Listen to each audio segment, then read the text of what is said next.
नमस्ते। आप देख रहे हैं बिगुल और मैं उमा रमन पाठक। आज चर्चा करेंगे महिलाओं से जुड़े मुद्दों पर तथा भारत में लैंगिक समानता पर। आज हमारे चर्चा का मुद्दा है घरेलू कामकाजी महिलाओं के कार्य की वैधानिकता और उसकी अर्थव्यवस्था से संबंधित। आइए चर्चा शुरू करते हैं। तुम घर पे ही रहती हो, तुम्हारा काम कौन सा बड़ा काम है? इस तरह के कटाक्ष घरेलू कामकाजी महिलाओं पर आपने सामान्य तौर से परिवारों में सुने होंगे। क्या सचमुच में घर पर काम करने वाली हमारी माताएं, बहनें और पत्नियां कोई बड़ा काम नहीं करती? क्या उनके कार्य की कोई वैधानिकता नहीं है या उससे कोई आर्थिक लाभ नहीं है? इसी पर हमारी चर्चा बेस्ड है।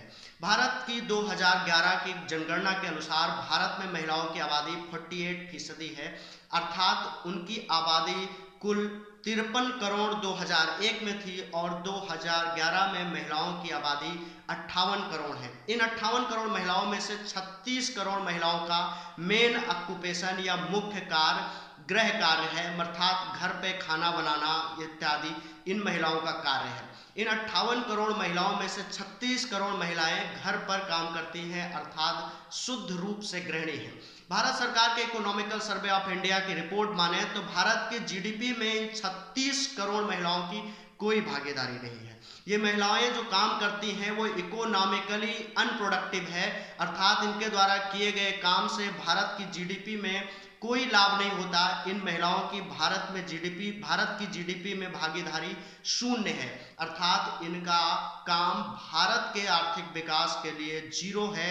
ये उसी श्रेणी में आती हैं जिस श्रेणी में प्रिजनर और भीख मांगने वाले लोग आते हैं, अर्थात एक कैदी और एक भीख मांगने वाले से देश को जितना आर्थिक लाभ है, मतलब जीरो, उतना ही इन 36 करोड़ घरेलू कामकाजी महिलाओं से देश को लाभ है। अर्थात आर्थिक रूप से देखें तो इन 36 करोड़ महिलाओं का भारत की जीडीपी और आर्थिक विकास में कोई हिस्सेदारी नहीं है। तो क्या इन महिलाओं के काम को जीरो मान लिया जाए? क्या वो तंज सही है कि तुम कुछ नहीं करती? क्योंकि सरकार का आर्थिक आंकड़ा तो यही कहता है। 2001 के पहले सरकार भी वैधानिक रूप से यही मानती थी कि इन महिलाओं का कोई भारत की अर्थव्यवस्था में कोई योगदान नहीं है। लेकिन 2001 में सुप्रीम कोर्ट ने वाधवा केस में एक कमेंट किया। Justice NV. रमन्ना और जस्टिस सूर्यकांत की पीठ ने अपने कमेंट में कहा कि घर में काम करने वाली पत्नियों के कार्य की कीमत कामकाजी पत्नियों से कम नहीं है, अर्थात अगर कोई महिला बाहर नौकरी करने जाती है तो उसका जितनी वैल्यू है उतनी ही वैल्यू घर में चौका पोछा खाना बनाने वाली कामकाजी महिला की है। इस चर्चा को हम आज क्यों कर रहे हैं? क्योंकि ये इस समय एक राजनीतिक मुद्दा है। घरेलू कामकाजी महिलाओं को कुछ न कुछ पैसा देने की मांग उठी है भारत की राजनीति में। भारतीय राजनीति में एक स्टेट से ये मुद्दा उठाया गया है। हमारे दक्षिण में स्थित है तमिलनाडु, और तमिलनाडु में एक पार्टी है, नाम है मक्कल निध मय्यम पार्टी।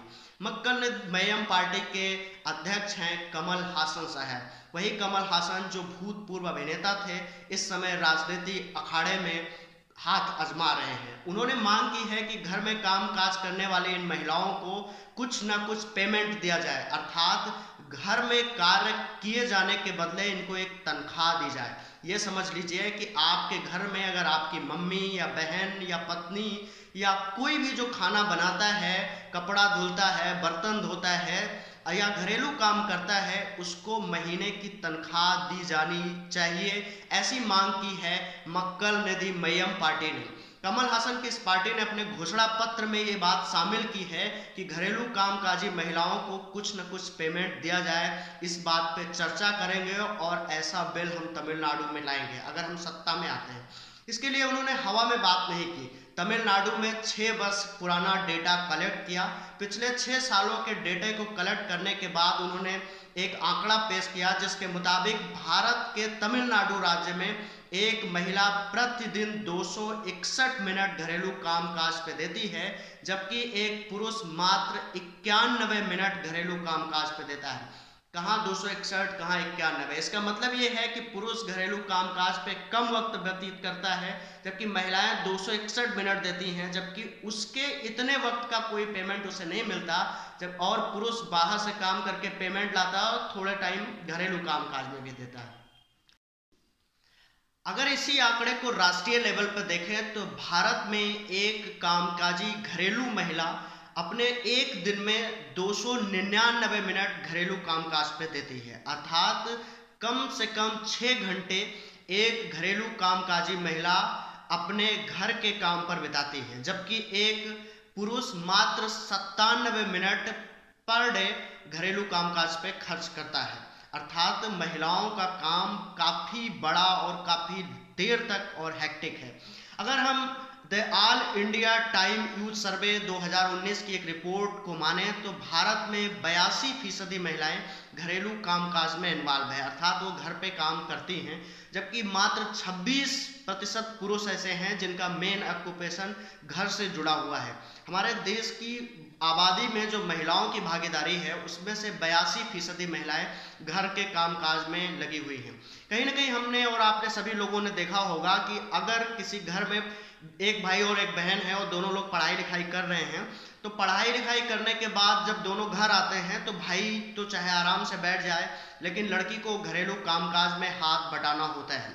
अक्सर हमने देखते हैं कि लड़कियां जो नौकरी भी करती हैं, नौकरी के बाद भी उन्हें घरेलू कामकाज, कपड़ा धुलना, बर्तन साफ करना और खाना बनाना करना ही करना होता है। भले ही वो नौकरी कर रही हो, वो प्रोडक्टिव भी हो, फिर भी उनको घरेलू काम में अपनी हिस्सेदारी जो है निभानी ही पड़ती है। 2011 की जनगणना की माने तो 159.58 मिलियन महिलाएं घरेलू कामकाज को एज ए मेन ऑक्यूपेशन की तरह करती हैं, जबकि मात्र 5.7 मिलियन पुरुषों का ही मेन ऑक्यूपेशन घरेलू कामकाज है। सेंसस 2011 के मुताबिक तकरीबन 36 करोड़ महिलाएं भारत में केवल गृह कार्य में लगी हुई हैं, उनका और कोई नौकरी नहीं है, वो केवल घर का काम करते हैं।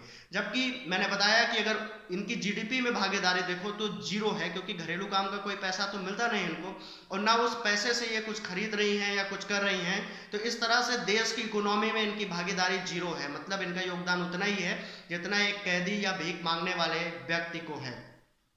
इस कानून में ये कहा गया है, जो कि माइकल निधि मय्यम पार्टी या कमल हसन की पार्टी ला रही है, उस कानून में ये बात कही गई है कि इस तरह के कानून से महिलाओं की सेवाओं को मान्यता मिलेगी और उसका मौद्रीकरण हो जाएगा, अर्थात उनको कुछ न कुछ पैसा मिलेगा। मतलब आप अपने घर पर जो काम कर रही है, आपकी मम्मी बहन वगैरह, उनको आपको महीने का पैसा देना पड़ेगा, या फिर सरकार दे इसके लिए, ऐसा भी कुछ कानून हो सकता है। लेकिन एक ऐसा विचार इन्होंने जो है देश के सामने रखा है।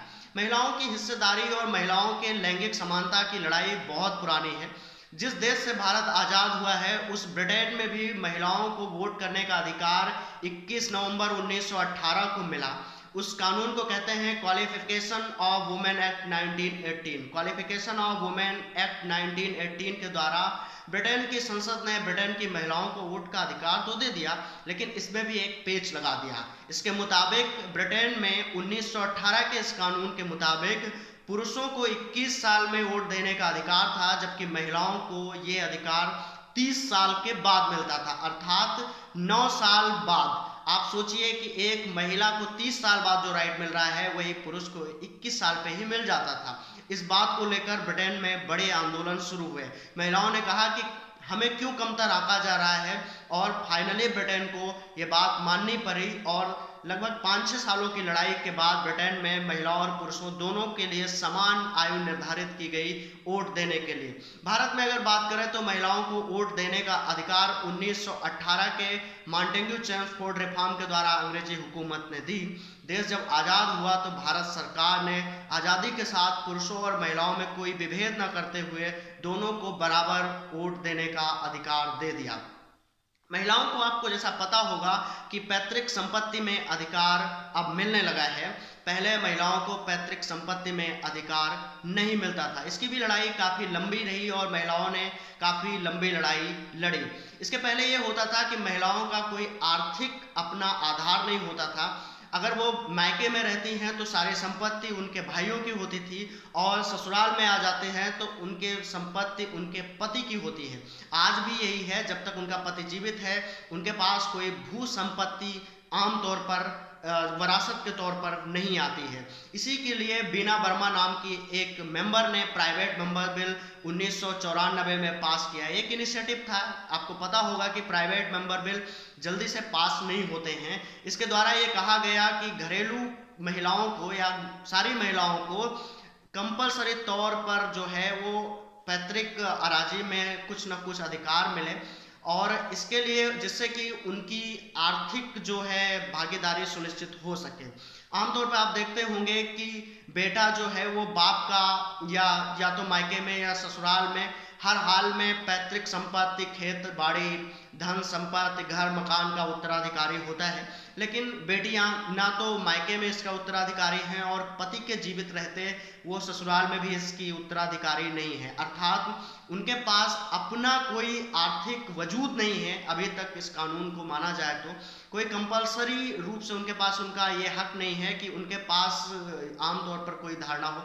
अगर परिवारों में देखें तो 10-20 करोड़ की जो प्रॉपर्टी होती है, खेत बाड़ी घर द्वार सब मिला के, वो कहीं ना कहीं पुरुष मेंबर के ही हाथ जा रही है जब तक कि पुरुष मेंबर जीवित है। अगर पति खत्म हो जाता है तो यह अधिकार महिलाओं को मिलता है, लेकिन आमतौर पर यह अधिकार महिलाओं को वैसे नहीं मिला है। बाप की संपत्ति में भी मैंडेटरी तौर पर यह अधिकार नहीं मिला है। अगर लड़की मांगेगी तब तो मिल सकता है, लेकिन कंपल्सन नहीं है। तो इस तरह से कुछ अधिकार हैं जिनके लिए देश में मांग उठ रही है।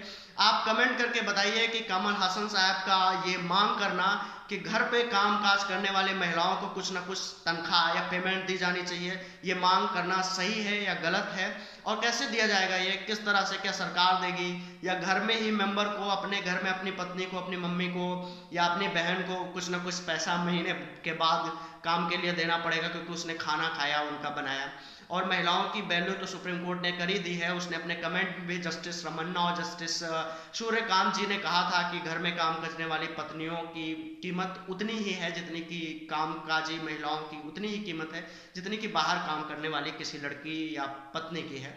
तो इस मुद्दे पर आप हमें लिखते रहिएगा। अपने विचार हम किसी अगले वीडियो में रखेंगे। अभी स्वतंत्र रूप से आपको विचार करने के लिए छोड़ रहे हैं कि क्या घरेलू कामकाज के लिए तनख्वाह मिलनी चाहिए या फिर इसको ऐसे ही चलने देना चाहिए जिस तरह से चल रहा है। इसी के साथ नमस्कार, धन्यवाद, जय हिंद।